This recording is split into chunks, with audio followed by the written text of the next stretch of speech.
Hello and welcome to those joining. It looks like the flow is slowing a little bit, so I'll take my time introducing our moderator for today's session. We have a real treat for you today. For week 8, our topic is quality improvement and implementation science. And we thought that we would spice it up a little bit, and rather than doing a traditional didactic, thought that it would be most informative to actually convene a panel of experts to really reflect on this really essential intersection of these two fields of science. So I will turn it over to Miriam Rafferty, who is the Director of Implementation Science at the Shirley Ryan Ability Lab, and also a member of the Center for Dissemination and Implementation Science, one of our core faculty, and also has a secondary affiliation within medical social sciences. She's generously offered to moderate, and I will turn it over to her to introduce the topic and the remaining speakers. Take it away, Miriam. Thanks, Sarah, for the introduction.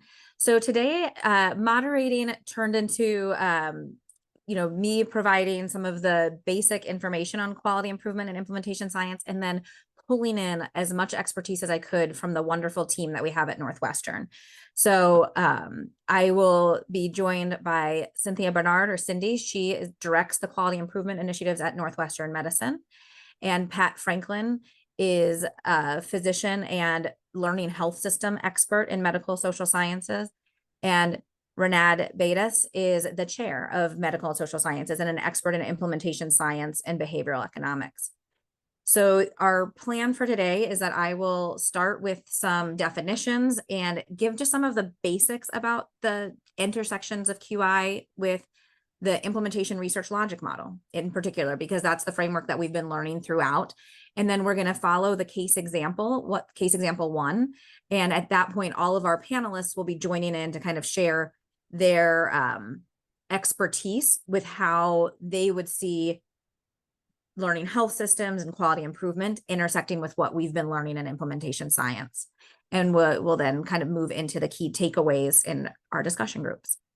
So the main definition of learning health system that has been put forth by AHRQ is that a learning health system is a health system in which internal data and experience are systematically integrated with external evidence, and that knowledge is put into practice.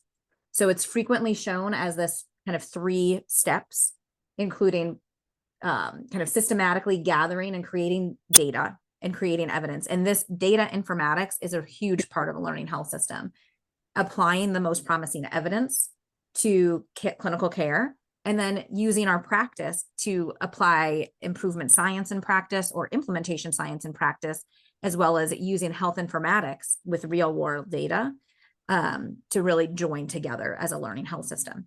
If all of these philosophies are put into place, then patients should be getting higher quality, safer, and more efficient care, and healthcare delivery organizations actually should become a better place to work as well for their staff. So Pat, as our local health, learning health systems expert, I wondered if you would have anything that you wanted to add today about this philosophy of a health system. Well, I think that you summarized it beautifully, Miriam. And I think the key is that, as we talked about in preparation for today, is that this is really, to me, a philosophical attempt to integrate and describe the circle and integration of evidence generation, knowledge translation, and the practices of implementation science and quality improvement sciences that we're going to talk about today. That's the only thing I would add. But it gives us a nice purview of the whole picture. Thank you. Oh, I went too far ahead. So now going on to definitions of quality improvement and implementation science.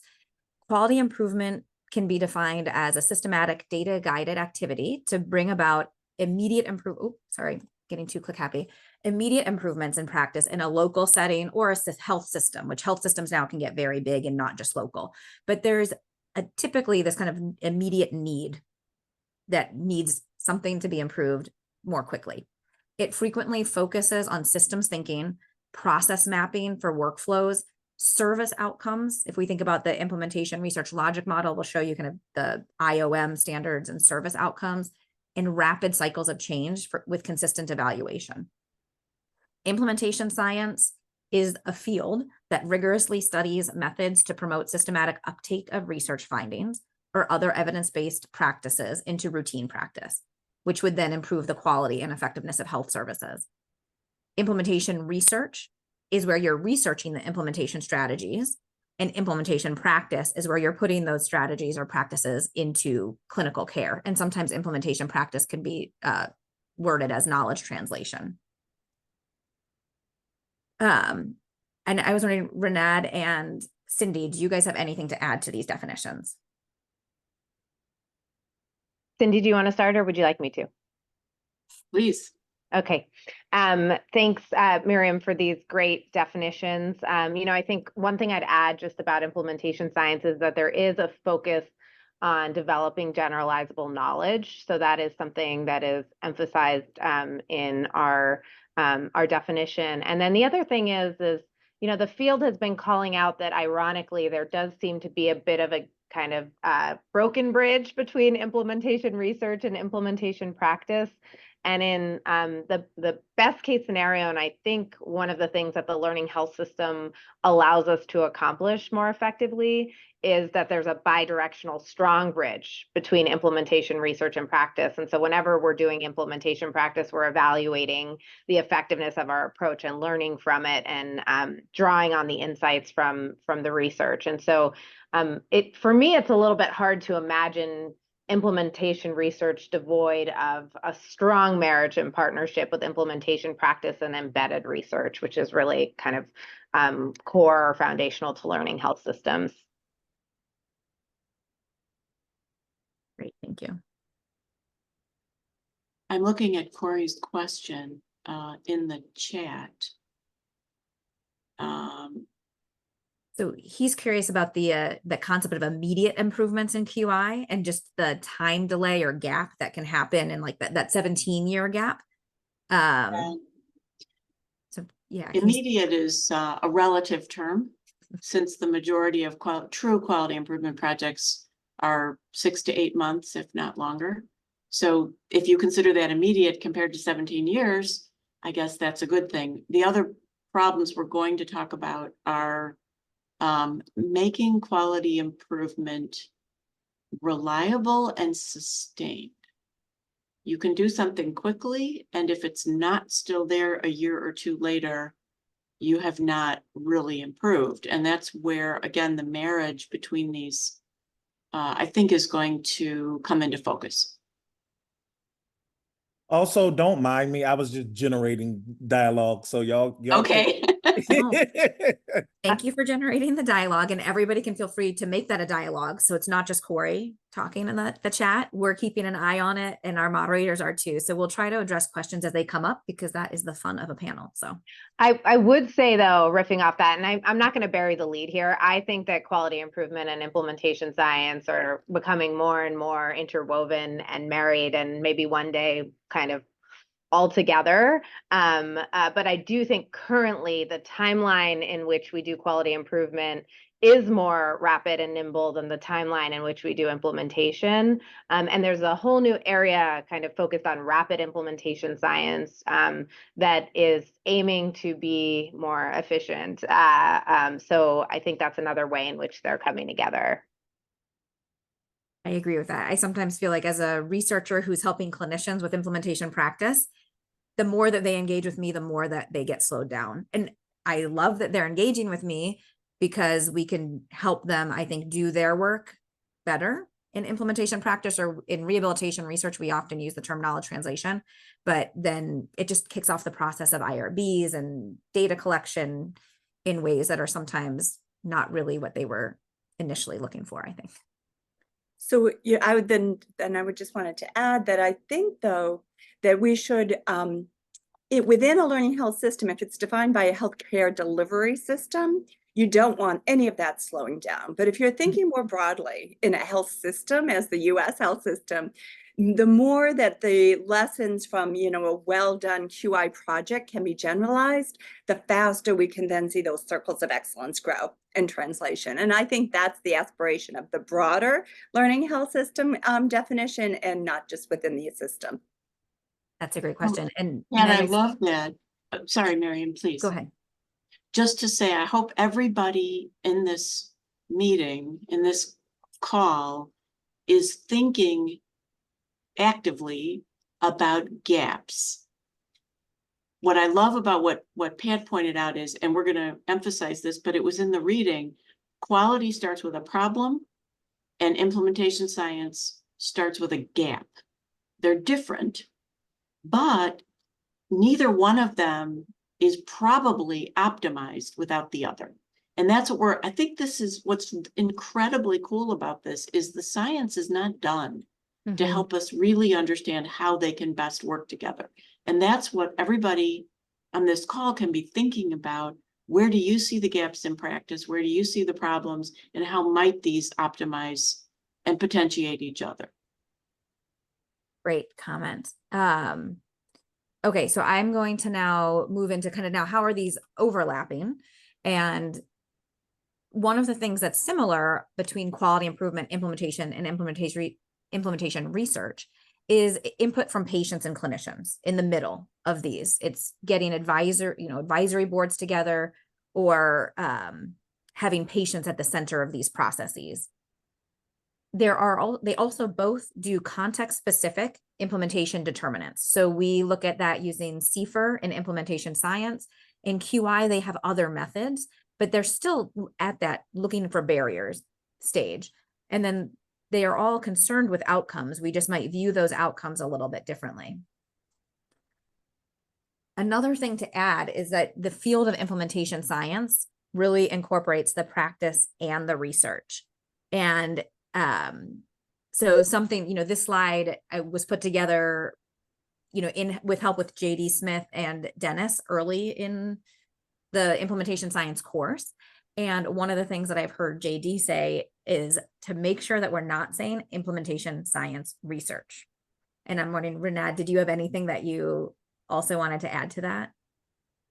To that point, no, it's just redundant to say implementation science research, but I do have a thought about the overall once you're done with this slide though. Okay, well, why don't you go ahead and I love this slide, and I think it's really valuable. One thing I'd say is, as a healthy critiquer of our field, is that in implementation science, we haven't centered the patient as much as we might. We tend to center the voice of clinicians working within organizational constraints, which is also a laudable goal. And it is important to center the voice of all impacted constituents.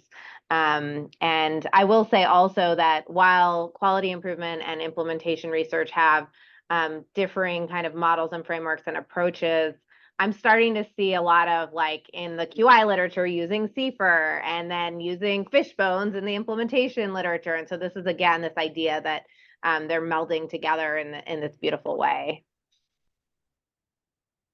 Thank you.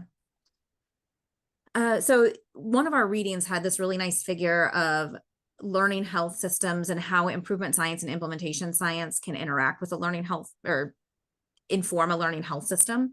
This one was specific to cancer care, but it could be interpreted more broadly, with improvement science on the left here in red having a really large role related to the information technology systems. And it's really being driven by the health system and the health system's need. Implementation science is really being driven by what evidence there is out there. And so Cindy earlier, she mentioned that gap that we're starting with implementation science. We have to have an evidence-based practice, or we should have an evidence-based practice matching with a problem and looking at starting with the gap. We'll come back to this figure later to get everybody's input on it. But again, coming back to that, this train diagram that we learned about earlier in the course, this diagram started with identifying a practice of interest. So we already had a solution in mind when the implementation science project starts. This is an oversimplified version. We all know that it should be driven by a no-do gap, which in QI would be driven by the problem and identification of the problem. And then with implementation research being having your study to test the implementation strategies, not necessarily just looking at the clinical outcomes and effectiveness or efficacy research.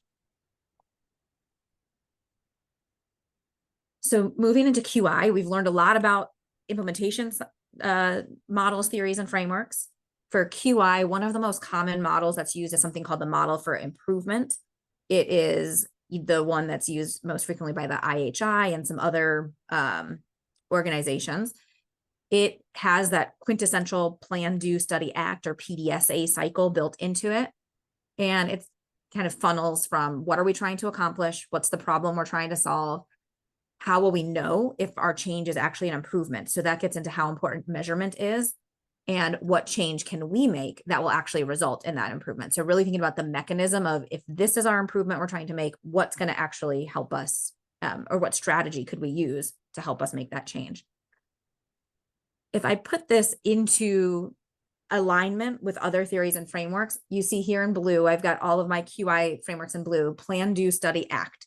I learned in ACT, you could also switch that as, are you thinking you're going to adopt whatever you just tried? Are you going to adapt it? Like it worked a little bit, but you need to adapt it, or are you going to abandon it? And then you do your next cycle of plan, do, study, act, and your next one. We can align this to implementation frameworks like the query roadmap, which has 3 stages: pre-implementation, implementation, and sustainment. EPIS has 4 stages with exploration and preparation in the pre-implementation phase. And those are the things that you'd be doing in a QI project while you're in the planning stages of it. Another common model in QI is called DMAIC, which stands for define, measure, analyze, improve, and control. And DMAIC was really popularized from the 6 Sigma process improvement. And now it's widely used in healthcare as well. So if we try to think about those processes in the structure that we've been teaching in our implementation reading learning course, implementation science is really focused on deliberate application of an implementation strategy, and it's context dependent. So we've done all of our pre-implementation work to fill out our CFR model. The innovation or thing is predetermined, and you will notice that clearly defined here is not the problem we are trying to solve. Although, as Renad mentioned, like I think we're working towards that. There's a recognition that that problem is important and the no-do gap is important. It's just not one of our steps, whereas it is always a step in the QI frameworks. In the QI frameworks, and Cindy will jump in here in a minute, but what I'll just say is they are also studying determinants. They just call it different things. They do root cause analyses, they do key drivers. There's a number of different tools that they could use there. When it comes to implementation strategies, I've included the original IRLM that has mechanisms there, and they're really focused on systems and human factors design and processes that could be placed and how those processes might impact the outcomes. And when it comes to the thing that we're implementing, very frequently, they're also thinking about a systems process.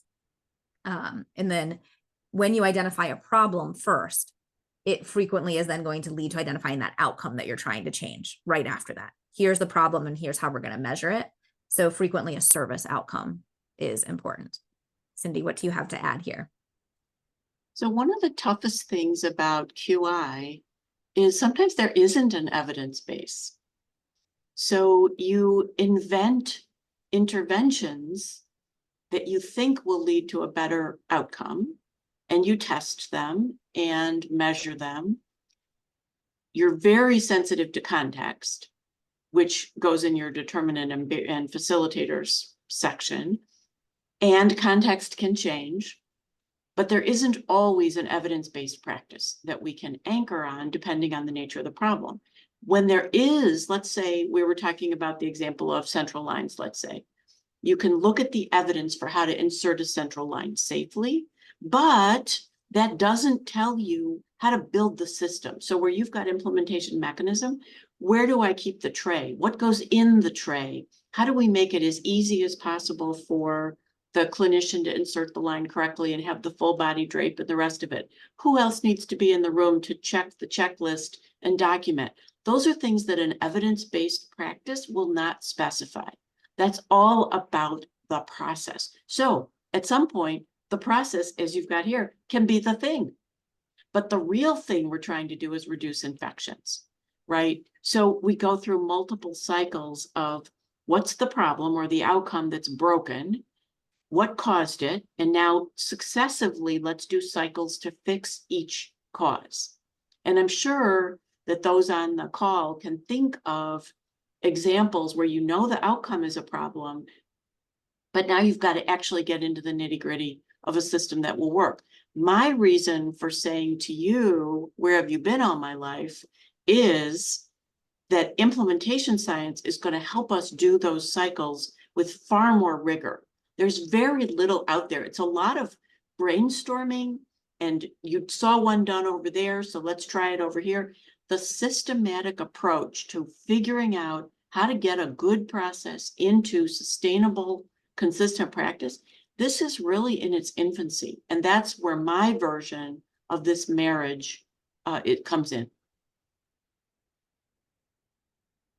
Thank you so much. And Pat, did you also want to add anything to kind of how these concepts are married in a learning health system?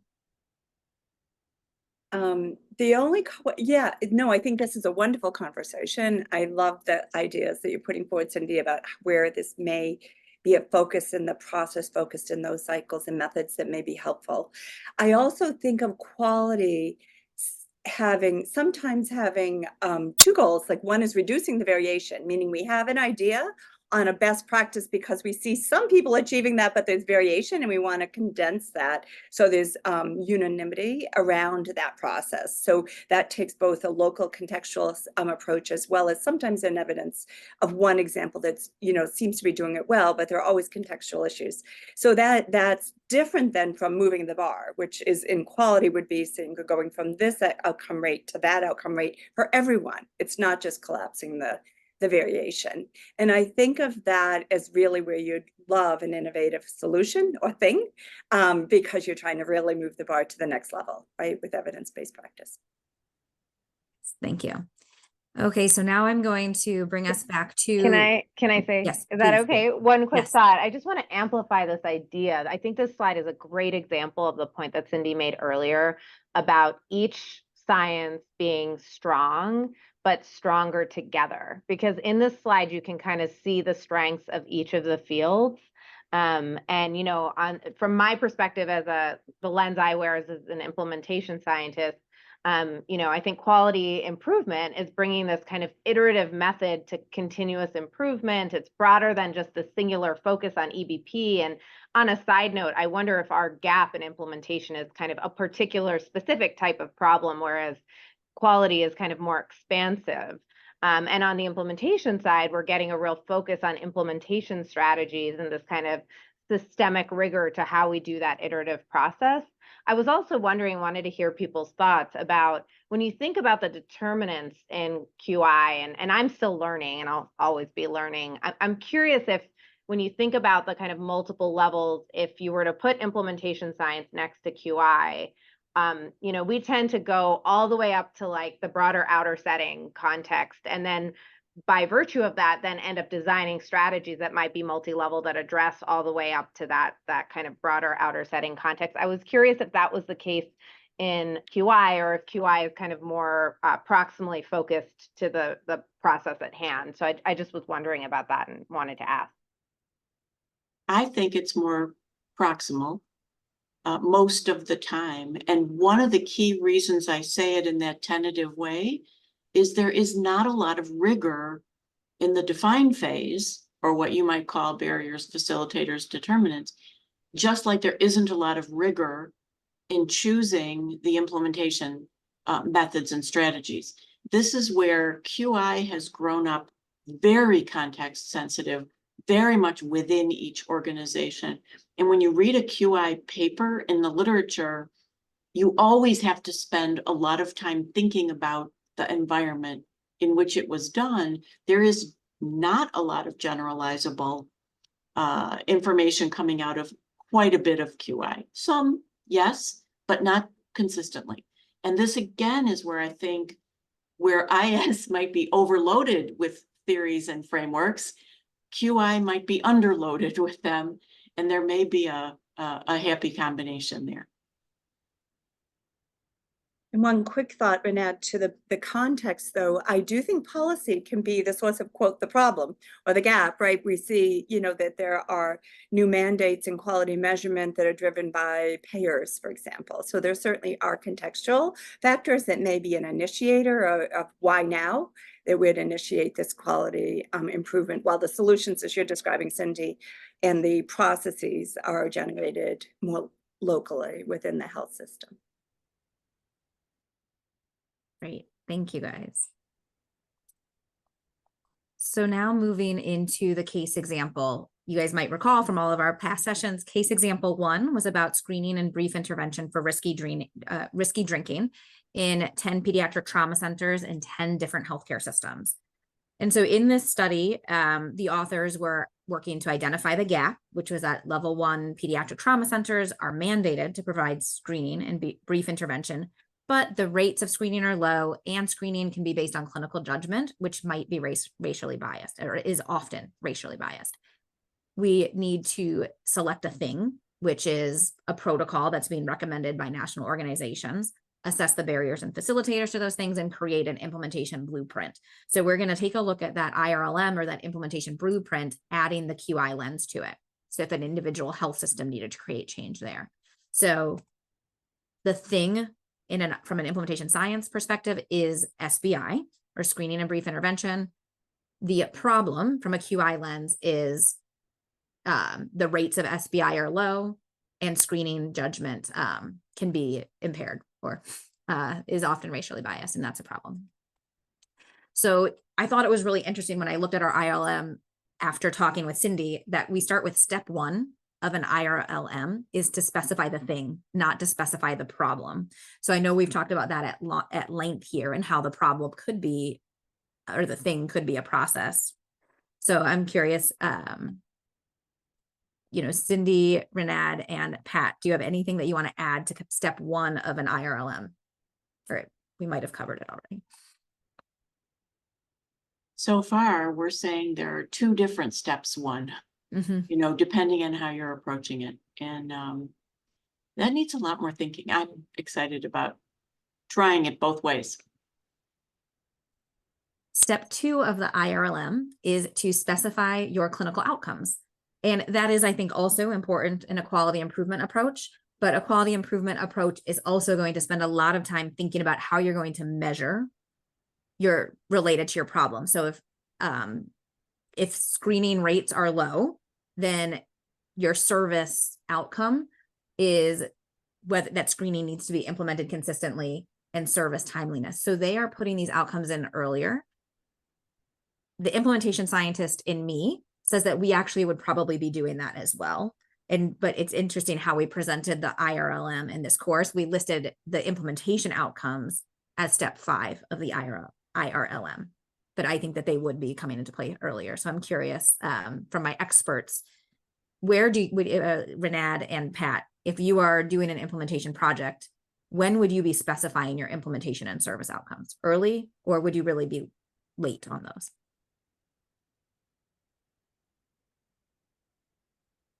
Pat, you want to go first? I would start early. I usually have a goal in mind. I have to say, I'm the type that always starts with an outcome in mind, that says that doesn't mean it's final, that it may need to be refined as we refine the intervention, and also thinking broadly that there may be an index reason that we're doing the project, like to improve health of patients over time, and secondary outcomes that's more efficient, more patient-centric, others, not putting those as lesser, but meaning we started with one goal and we see these others, so we broaden the goals of the project. I mean, I feel like the beauty of the IRLM is also its challenge, which is that it's not so linear. It is very linear, which we have an affinity towards because it's easier to think through. At the same time, a lot of these things are happening in parallel. And if we're starting with a no-do gap and a thing, we're usually trying to close that no-do gap, usually with regard to reach or penetration, and then have an idea associated with what the outcomes are with that thing. So I do feel like it's kind of implicitly and explicitly delineated up front, and then over time, as we kind of solidify the barriers facilitator strategies and center the voice of impacted constituents, that we would kind of confirm or triangulate that those are the right outcomes. But it is all kind of happening at the same time, which I'm sure our participants may not want to hear, but it is at least my lived experience. You all, and keep the chat going. There's some great comments there right now. The plan is to stay in this large group discussion as opposed to breaking into the small groups, you know, at the 30-minute mark like we frequently do, so that we have this benefit of back and forth. So we'll stay here for another 10 minutes or so, and as we go through the steps. Okay, when it comes to the barriers and facilitators, step 3 of the IRLM is to specify these. And in QI, some of the tools that you see in this pre-implementation phase include fishbone diagrams, key driver diagrams, process mapping, swim lanes, which is process mapping, but also kind of incorporating who's doing what, failure mode and effects analyses, and making sure that the voice of the customer or client or patient is being heard. So Cindy, in particular, are there any of these that you're using most frequently at Northwestern, or that you think have the strongest integration with implementation? You know, process mapping is universal. You can't do any quality work because it's all about process. And so that is, I can't imagine an improvement project that doesn't begin there. And much of what we do focuses on process change, and voice of the customer is also universal. Both the patient as the ultimate customer, but also the intermediate customers, which are the clinicians and staff who interact with the process. We use these all and many, many others. But what we don't have, and implementation science does have, is a formal, rigorous classification system to make sure we haven't missed something. Most QI depends on smart, engaged, frontline people brainstorming, which is great and rich, but their blind spots are their blind spots. And I do think this is another place where I'm looking forward to what implementation science can bring.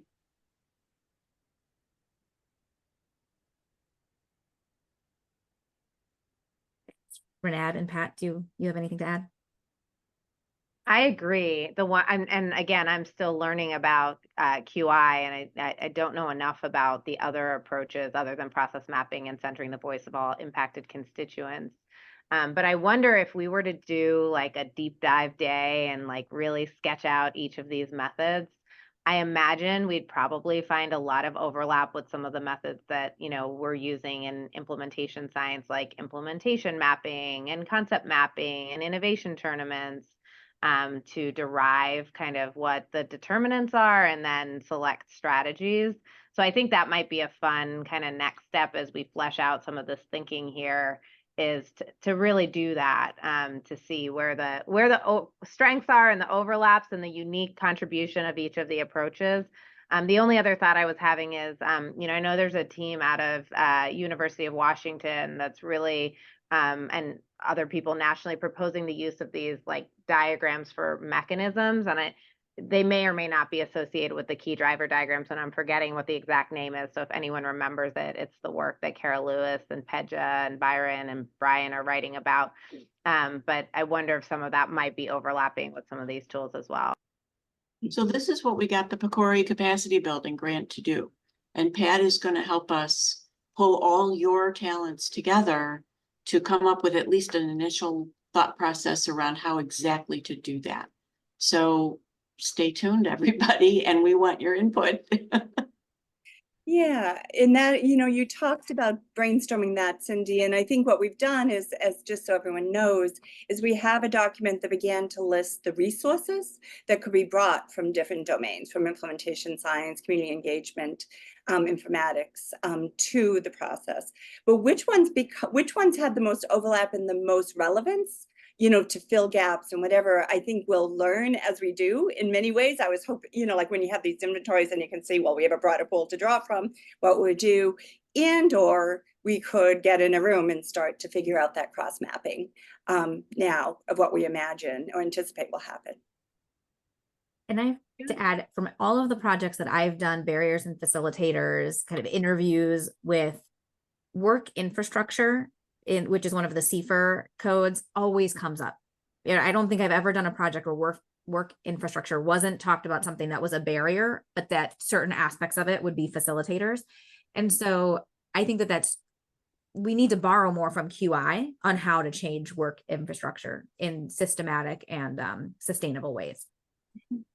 There's a comment in the chat, and I really agree with this. Maybe Sarah could say more about how the IRLM starts after you know what the problem is. So maybe there's a pre-step, like the PDSA model that you showed earlier, the model for improvement. PDSA had pre-existed, but then they added the precursor steps through the work at IHI. I wonder if we're looking at something similar. Absolutely happy to. It's always funny to say things to the authors of a model because Miriam and Dennis are two of the co-authors, so they can certainly correct. But Miriam, if you toggle back a few slides, when you first introduced the case, we had a process visual. I want to note that basically identify the gap or the problem is where you start before you go in to select the thing, and assessing barriers and facilitators. And then in this process model, it says create a blueprint logic model. And we think of that as where you really start to flesh out your IRLM, although of course, select the thing and assess barriers and facilitators are two of the steps in the logic model. But identify the gap is really where it all begins. Well, I added this to the chat, but everybody should stay tuned because there are active processes going on right now. They're in my email inbox about our revisions to the IRLM being led by JD Smith again. He's now at University of Utah, but he's engaged Dennis and I, but also a larger group of implementation scientists who've all been trying to use the IRLM with varying degrees of success to think about how it can be improved. So stay tuned. Someday there will be a new one. Okay, we'll catch back up to our implementation strategies here. And I thought this was interesting too. If you look at the initial implementation strategies for this case, didactic training, performance feedback, facilitation, EMR integration, and public awareness campaigns were all there. If this was a QI project, from my discussions with Cindy and Pat and Renat earlier, you'd be really focusing on process design. You would leverage your EMR, doing the EMR integration, and thinking about data analytics here as well. Is there anything that you want to add, Cindy? And I'm curious, how much does didactic training and public awareness, would any of that get pulled into a QI project? It would, but we have a hierarchy of interventions, and training is always necessary and never sufficient is our kind of mantra. So education, we also say education is a poor way to change behavior, which may shock a lot of people, but that is really a truism in patient safety. So everything we do, we try to come up with some engineering solutions that will make the failure or the safety vulnerability less and less possible. And then we build education to make sure people know how to use the system properly. But frankly, when you buy a new phone, you do not go for training. And the more systems we can implement that are so evident, so simple to use, so intuitive, and so error-free, the better. Better for patients, better for staff. So yes, this is where we always focus, is how do you design a process to be resistant to error, or on a quality project rather than a safety project, a high reliability, the likelihood is enhanced, and the potentials for failure are, if possible, eliminated. And for me, this is where the behavioral economics piece comes in. Exactly. Because I think a lot of the time in implementation science, we kind of plan our implementations for how we, in an ideal world, people would behave versus the actual world that we live in. And we know that humans have a lot of information coming their way. They have to make lots of decisions, and that we tend as humans not to kind of maximize utility to make the perfect decision every time we act, because we aren't made to function that way. And so that's where I think a lot of my interest has come in thinking about how do we design our approaches to be easy, attractive, social, meaning using peer comparison, timely, where people are getting feedback immediately. And that's something that I think implementation science has underused, QI has leaned on, but could go deeper, and could be another kind of connection point. Well, that's what Corey said earlier about human factors. So we've spent a ton of time on this in patient safety in particular, is making sure the process works for normal human beings functioning like they do. You can't have a blue and a green that look really similar. And you can't have activity, you can't have an environment that doesn't work, let's say, for a colorblind person, or you have to test people before you hire them to do work where red and green have to be distinguished. Those are silly examples, but everything we do has to be sensitive to human factors, what they call tall man lettering in medication names. There's lots of strategies you use to recognize that human beings have their normal limits and engineer around them. And that comes up to the comment in the chat. We use FMEA all the time, very, very extensively in healthcare. And it's really only about 20 years since it has entered healthcare from other industries. And it is an excellent way to identify problems, potential problems you have to engineer around. The problem is FMEA does depend on brainstorming. And we have biases and we have blind spots. And that's where you need to infuse it with data and rigor, which again, I'm hoping this marriage will bring. Great. My last slide for this study, I think I've mentioned this issue enough, is that we would have been, instead of thinking about our implementation and service outcomes only at the end, it would have been a little bit more circular, and we would have thought about our service and implementation outcomes earlier. And in our simplified version of the IRLM that we used in this case, we'd actually even taken out the service outcome box, and it was focused only on implementation and health outcomes.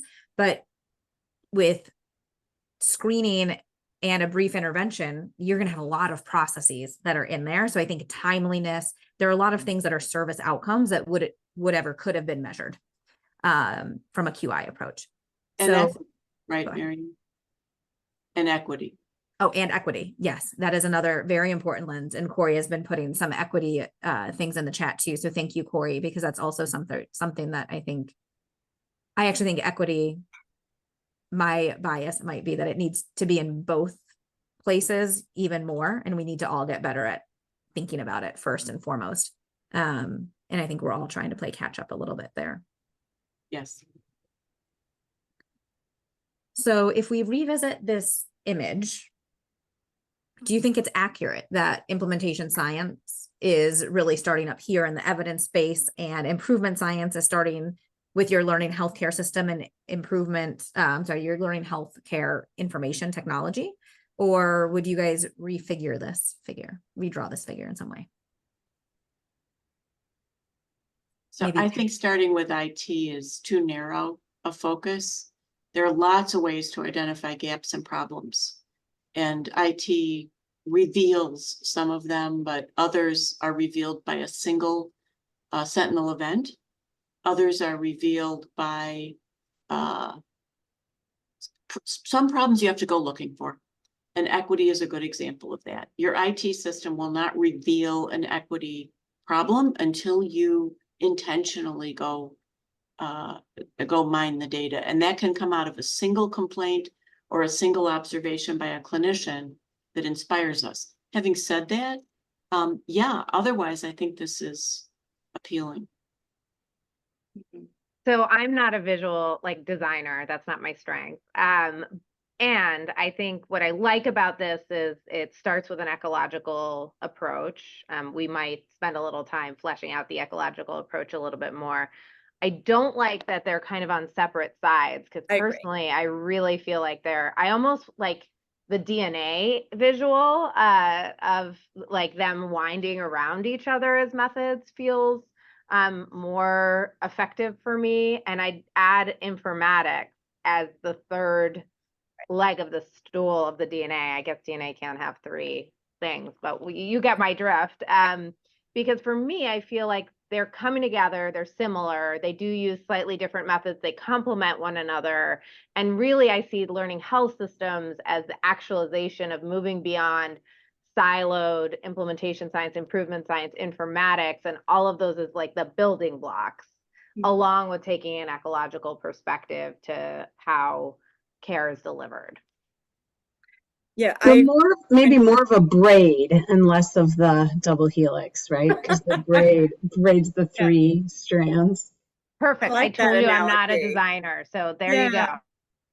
I agree with what you said, Renan, and that I don't think they are two sides of a process, right? That there are overlaps in the cyclical process. What I do think this emphasizes is potentially the starting place that we've talked about a lot this morning, that there may be different starting places. And then I will say you're absolutely right that there are papers in the Learning Health Systems journals that are written by socio-technical informatics folks who would do this cycle and say it was a data cycle. And it is also, and I always say it's foundational and necessary, but not sufficient, that the practices of improvement science and implementation science are layered on a lot of, and intertwined with, intertwined with the informatics teams, but it's not just an informatics cycle. I wouldn't limit it to that. I really like that braid. That's going to be one of my additional key takeaways here is how these three things are overlap. So thank you for that visual. Okay, so our key takeaways today are that implementation research is examining the methods of implementation or the strategies, and it's the science of that. Implementation and improvement science fields, they have similar concepts and they have similar processes, but they're using different vocabularies and tools sometimes. And sometimes that jargon, particularly in grant applications, if that's part of your job, can get really confusing to people who are experts in one, the other, or neither. So we have to be careful with those vocabularies. Quality improvement is often perceived to be local changes, while implementation research is striving to generate generalizable knowledge. And finally, implementation science can be applied to local implementation projects as well as quality improvement projects. And I think that's our hope, is that we will be applying implementation science to quality improvement projects, and we'll be applying the quality improvement methods to as implementation strategies or as a part of our implementation processes as well. Are there any other thoughts from our speakers? It is 11:48, and I'm not sure it's still about, there's been some chat on the side about breaking into small groups still. For the last 10 minutes here, we do have some discussion questions for everybody, or if people wanted to stay and ask questions with our panel.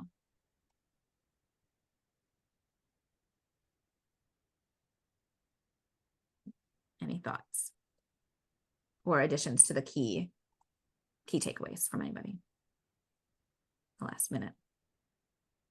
I think the only thing I would say is that it's like it's a false dichotomy for them to be separate. And so I hope that a big main takeaway from folks is that they're continuously coming closer and closer together. And if we partner across our fields, and our informatics colleagues will be stronger together in achieving the quadruple aim.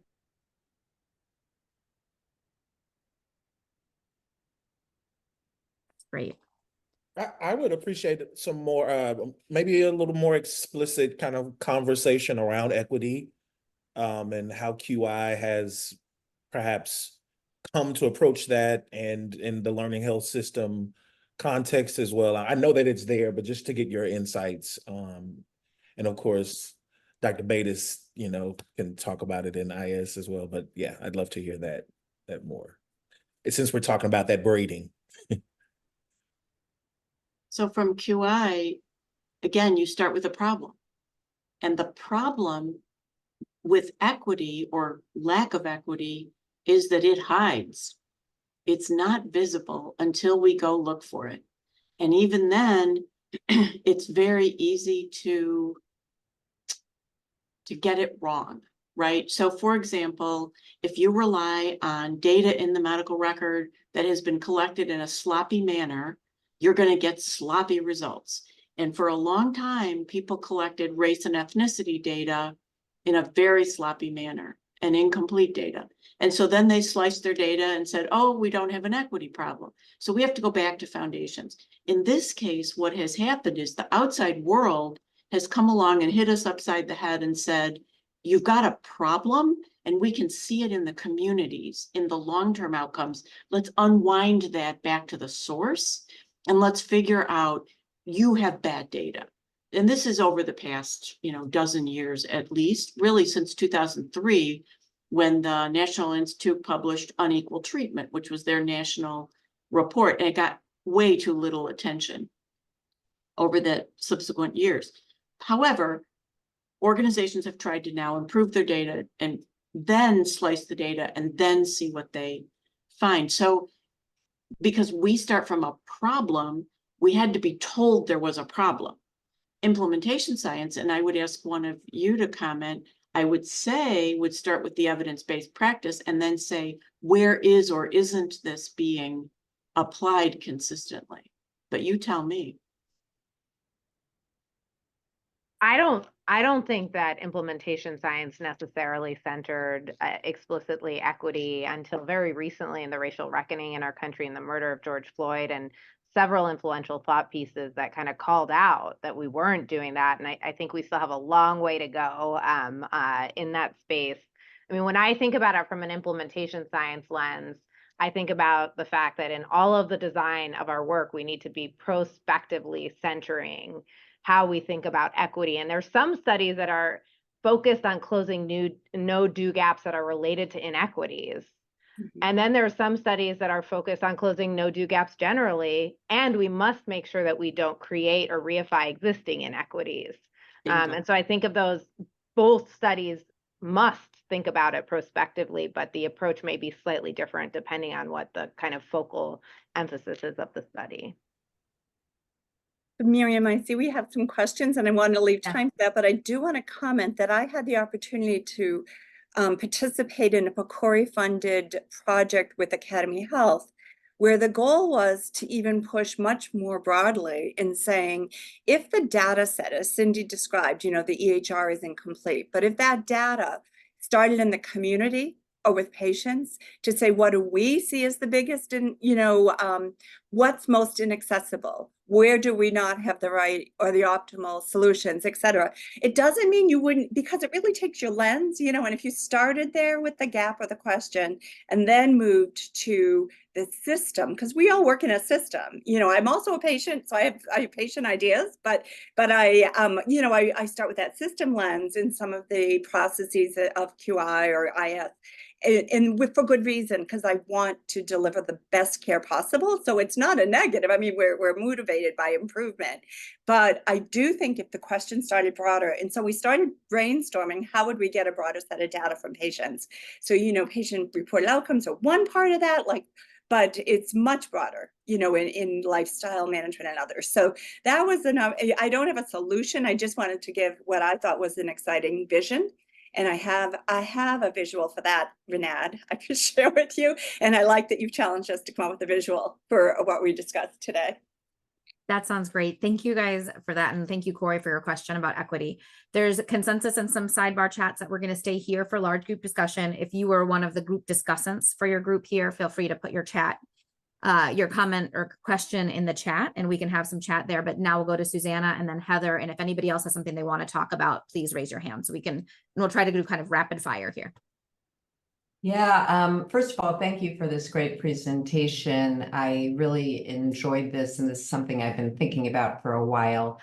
I wanted to just give a little bit of information that's related to Corey's question. I worked on the American Board of Pediatrics Continuous Certification Committee. For those who aren't MDs, MDs are required to do quality improvement in order to maintain certification by some boards, including the American Board of Pediatrics. We worked on a project to improve equity and eliminate disparities. That's a bold title, but that's what the committee was called. And we dissected, if you will, quality improvement projects with the organizations who carried them out. And we did discover that some quality improvement that does improve care doesn't improve care for everyone. And so Cincinnati Children's has been a leader in this, and they found that some of their projects equally benefited people from all demographic, racial, and ethnic groups, whereas other projects only helped white kids with good insurance. So I just hold that out as a challenge to everyone. Here at Lurie Children's Hospital, we are both looking at demographics and doing subgroups when we work on quality and safety initiatives. And we are working hard to try to make sure that everyone is represented demographically in accordance with how they see themselves, which is a big problem in healthcare that was also mentioned. If I can sneak in a question too, I don't want to hog the mic, but I was thinking about this locality of quality improvement, but I'm a rare disease doctor, and we do work with collaboratives where there are the same, using model for improvement. Everyone is using the same model and is trying to move the needle, but there's local factors that go into how they design it individuals. And I'm just thinking about how that might fit in to these overlapping concepts.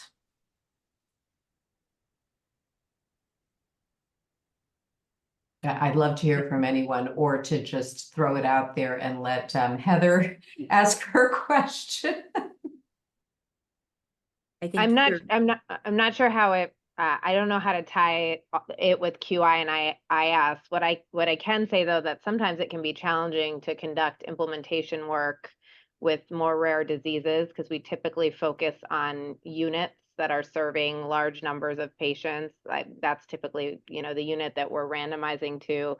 And one of the ways in which we've been able to kind of address that in some of our work is either partnering with consortiums, but then we're moving away from the kind of typical bread and butter of implementation science, where we're testing strategies within multiple units and then looking at our outcomes, and or partnering with foundations like the Family Heart Foundation to reach larger numbers of patients than what could be reached if you were to just focus on one locality. But I'm sorry, I can't tie it to QI. I'd have to think about that a little more.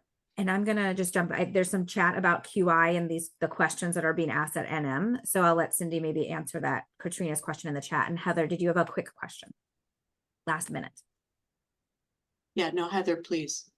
Sorry, my question is not quick, but I did try to put it, it's a little bit complex, and so I did try and put it in the chat. But essentially, we're working with a lot of community-based agencies to really build capacity, because they've been doing programs in violence prevention and intervention within their communities locally for decades. And so we don't have an evidence-based intervention. And so we're sort of working the opposite way, is to kind of hear their voice, hear what they're doing, and then help to see if we can build an evidence base for what they're doing. And I guess my question is, where does that fit within implementation science? Because it doesn't feel like quality improvement to me, but essentially it's a gap, it's a problem, and not necessarily do we have evidence-based. And so it feels more implementation science to me, but it fits more with the QI definition. And so that's something that I've been struggling with for years. Ashley Knapp can tell you. So any follow-up conversations on that would be welcomed. I can just share that there's a big difference between program implementation and clinical implementation. Sometimes the methods are similar, but there's a sustainability construct called the program sustainability assessment tool and the clinical sustainability assessment tool. And if you go in and look at the differences between those, you can see how it can be very different working in communities and working in the clinics. The processes that you might go through are still very similar, but some of the, there are distinctions between like QI and a healthcare system that we've been talking today, and how things might be implemented or done in a community is my 2 cents on that. And I added a note in the chat. You're doing it exactly the right way. And this is where hybrid trials, where you can help the community show the effectiveness of their approach, is really promising. So that's wonderful work that you're leading, collaborating with the community on. And I wanted to add one detail was that IHI is if you're ever looking for a collaborative approach, that's what they have talked about, whether it's rare diseases or new problems or community-based, getting people together to brainstorm and go through the process together in the improvement and then hopefully help each other refine the strategies and solutions in that process. Thank you, everyone. Conversation can continue kind of offline if people have more collaborators, but it was great to have everybody here today. Thank you for being here, and thanks for the impromptu switch to a large group discussion. Thank you, everyone. Thank you to our speakers. Thank you very much. Pleasure. Thank you, Miriam. Oh, rocked it. That was so fun. Thanks, Ashley.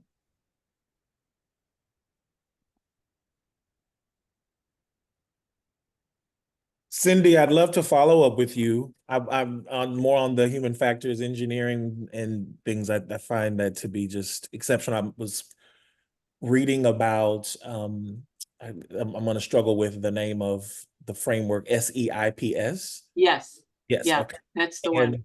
And loved some of the work that just focused on the experiences of healthcare workers. And I thought, yes, like that is the language of equity for sure.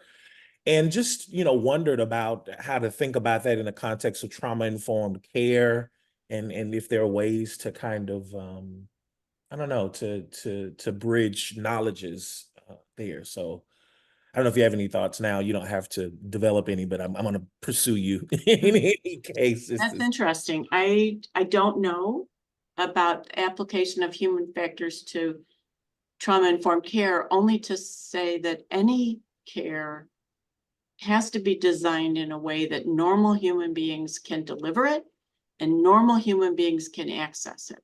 Mm-hmm. So designing a perfect system for superhuman, always vigilant, never tired, never distracted people is a recipe for failure. That's right. And so that insight all by itself has still not made its way through healthcare. And as a result, we still have totally avoidable harm going on every day because we cannot find a way to engineer better. And I'll give you one example. The number of times a nurse hangs a medication and forgets to start to turn the device that gets it running. It's a mechanical device, no alarm. This is a silly problem. Manufacturing should solve this problem. The number of times patients are transported with an O2 tank that is too low and runs out in transit. There are alarm systems. They don't work very well. These are silly systems that were designed for superhuman people who never lose vigilance and are never tired or distracted. That is ridiculous in 2024, right? So healthcare doesn't work like your iPhone. Yeah. That's wrong. We got to figure this out. In the meantime, we have all kinds of terrible workarounds and double checks and things that equally are flawed.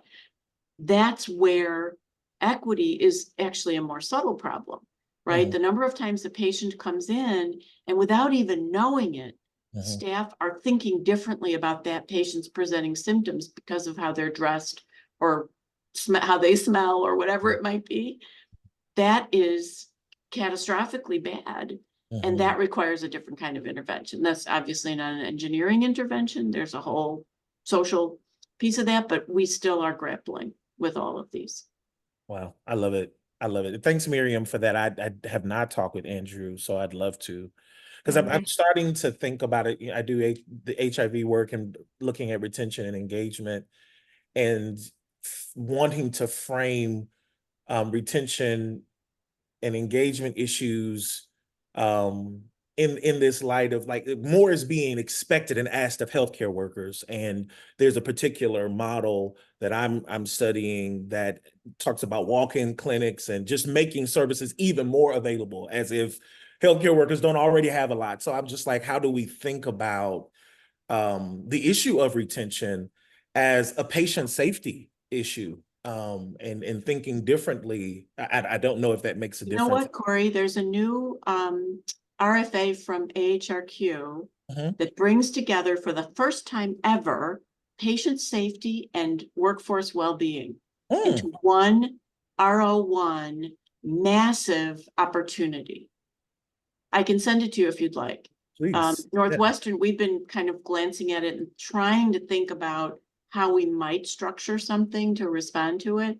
It's a little bit overwhelming. Okay. It's love mostly on the well-being side, but that bright line tying it to patient safety is exactly what you're talking about. I love it. Yeah. Yeah. Super interesting. That grant connection is why we stayed on late. Yeah, absolutely. It feels that way for sure. Miriam, you rocked so seriously. This was fantastic. Cindy, thank you. Like this was. Miriam did it all. It was so. I she was made the student. I'm a group leader, but I was the student totally. So Thank you. Cindy has been in my group this course along with all of her QI, a lot of QI team members. So we've been having this discussion now all course, and I was really excited to be able to share it with everybody. So thank you all for sticking around, and I will see you in a couple weeks. great. Thank you.